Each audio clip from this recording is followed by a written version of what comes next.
जमाल अतहर उर्फ रूमी के हत्यारों को कब मिलेगी सज़ा? आखिर जमाल अतहर उर्फ रूमी को न्याय कब मिलेगा? बता दूं मैं कि जमाल अतहर उर्फ रूमी को लेकर के आज दरभंगा ज़िला में, बिहार राज्य के दरभंगा ज़िला में इंसाफ मंच के द्वारा ये आक्रोशपूर्ण प्रदर्शन आईजी के समक्ष होना है। और ये आईजी के समक्ष इन लोगों को कुछ दूरी पे रोक दिया गया है प्रशासनिक सुरक्षा के लिए। जमाल अतहर उर्फ रूमी की हत्या 19 जुलाई को हुई थी डीएमसीएच में, ऐसा उनके परिजनों का मानना है। मामला यहाँ ये था कि जमाल अतहर उर्फ रूमी को डीएमसीएच में भर्ती कराया गया और डीएमसीएच ने कोरोना संदिग्ध मानकर उनको कोरोना वार्ड में शिफ्ट किया। शिफ्ट करने के बाद उनका ट्रीटमेंट चला। अचानक ऐसी खबर मीडिया में आई कि उन्हें ऑक्सीजन निकाल दिया गया। उनके परिजनों का आरोप था कि ऑक्सीजन निकाल दिया गया और जब ऑक्सीजन की आवश्यकता हुई ऑक्सीजन वहाँ नहीं दिया गया, जिनके कारण उनकी दर्दनाक हत्या की गई। उनके परिजन बार बार इस चीज़ को लेकर के मांग करते रहे हैं। कुछ दिन बाद डीएम दरभंगा द्वारा ये आदेश दिया गया कि 3 दिन के अंदर में एसडीओ साहब की निगरानी में कमेटी गठित करके 3 दिन के अंदर में रिपोर्ट आनी थी, उचित कार्रवाई होनी थी। लेकिन आज तक ऐसा कोई भी ठोस कदम नहीं उठाया गया जिसके कारण इन लोगों का जो आक्रोश हो वो कम हो। अभी ये आक्रोश बढ़ता जा रहा है दिन ब दिन। हमने पिछले दिन भी देखा इन लोगों की तैयारियां चल रही थी और इन लोगों ने ये आज मांग आईजी साहब के समक्ष रखा है। आइए इन्हीं से कुछ बात करते हैं। क्या मामला है, क्यों आप लोग बैठे हैं? आज हम लोग इंसाफ मंच के तरफ से प्रतिवाद मार्च निकाले हैं और यहाँ का आईजी से हम लोग मांग करते हैं जो अभी कोरोना को लेके जो रूबी का जो मतलब हत्या कर दिया बहुत बेरहमी से, हॉस्पिटल के डीएमसीएच के अंदर में जो धांधली चल रही है उसके खिलाफ हम आईजी से बात करने के लिए आए कि परिजनों पे उल्टा जो मुकदमा किया गया है वो मुकदमा को वापस ले। पिछले दिनों आपको नुआम में कैसर अली का हत्या हो जाता है, उस पर भी कोई कार्रवाई नहीं हुआ। राघोपुर पंचायत में प्रतिनिधि मुखिया का हत्या हो जाता है, उस पर भी कोई कार्रवाई नहीं हुआ है। यहाँ ताजिम का हत्या हो जाता है, इस पर भी कोई कार्रवाई नहीं हुआ। इसी सब बातों को लेके, इसी सब मुद्दा को लेके हम लोग आज डीआईजी को घेरने के लिए आए हैं और हमारे नेता सब गए हुए हैं उनसे बात करने के लिए। अगर वो बात नहीं मानेंगे और हमारा कोई भी बात नहीं सुनेंगे तो हम आगे चल के और बड़ा तैनात में आंदोलन करेंगे, तेज करेंगे और यहाँ से लेकर हम दिल्ली को घेरने का काम करेंगे। अच्छा ये बताइए, ये हत्या था या फिर डॉक्टरों की लापरवाही के कारण मृत्यु हुई थी? ये तो जांच का विषय है। हम लोग जांच का भी मांग करते हैं कि वो सीआईबी से जांच करवाए। हम लोग जांच का भी मांग कर रहे हैं। क्या जिस तरह से जमाल अतहर रूमी को दफना दिया गया, उनका क्रियाक्रम कर दिया गया?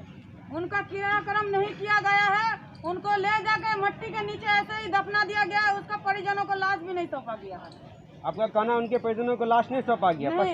प्रशासन के अधीन उनको काट करके दफना दिया गया? प्रशासन ही। हाँ। क्या वो मुस्लिम रीति रिवाज के तहत ठीक था? नहीं, मुस्लिम रीति रिवाज की तरफ से वो गलत है। हम लोगों में ऐसा नहीं होता है। हम लोगों में जनाजा पड़ा जाता है तब दफनाया जाता है और ये सांप ले जाके उनको जैसे गटर का कोई कीड़ा था ऐसे ही ले जाके फेंक दिया है। आपका क्या नाम है? इसके खिलाफ है हम। क्या नाम है आपका? मेरा नाम हुआ रसीदा खातून। मैं एफवा की स्वास्थ्य सचिव हूँ और जिला कमेटी का मेंबर भी हूँ।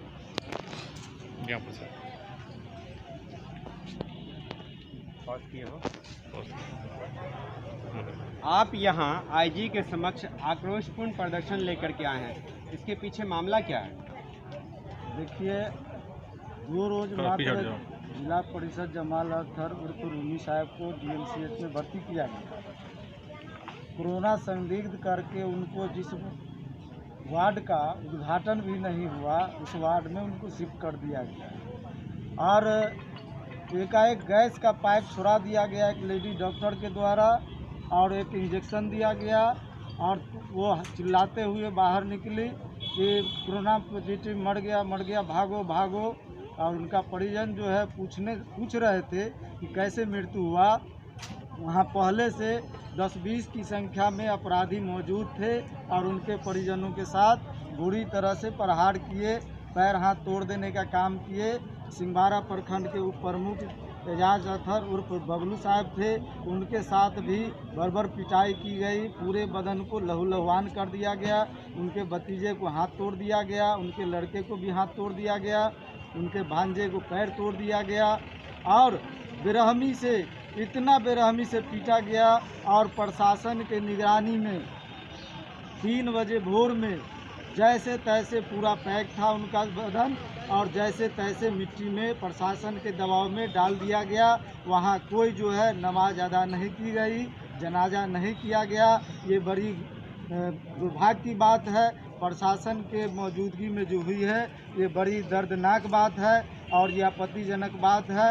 आज हम लोग मांग करते हैं कि जिन मांग के लिए हम लोग यहाँ न्याय के लिए आए हैं, उनके परिजनों पर जो झूठे मुकदमे दर्ज किए गए हैं, उनके परिजनों के द्वारा जो मुकदमे किए गए हैं, जिन लोगों पर उनकी गिरफ्तारी नहीं होती है, उनके परिजनों पर से फर्जी मुकदमे वापस नहीं किए जाते हैं, तो आगे और आंदोलन होगी और उसका जिम्मेवार यहाँ दरभंगा जिला के प्रशासन होंगे। इसी बात के लिए हम लोग आईजी साहब के यहाँ धरना में आए हैं और कई मांगे हैं, कई मामले हैं जिन पर जो है 2 से 3 महीने हो गए हैं, उस पर भी कार्रवाई नहीं की गई है। लेकिन हम लोग दरभंगा जिला प्रशासन से क्षुब्ध होकर के आज मजबूरन हम लोगों को लॉकडाउन का माने झेलते हुए हम लोगों को प्रदर्शन करना पड़ रहा है और प्रशासन हम लोगों की बात नहीं मानती है तो हम लोग अनिश्चितकालीन आमरण अनशन करेंगे। और इसी बात के साथ मैं अपनी बात समाप्त करता हूँ। क्या नाम है? मेरा नाम सुरेंद्र पासवान, क्या है आप? माले प्रखंड सचिव।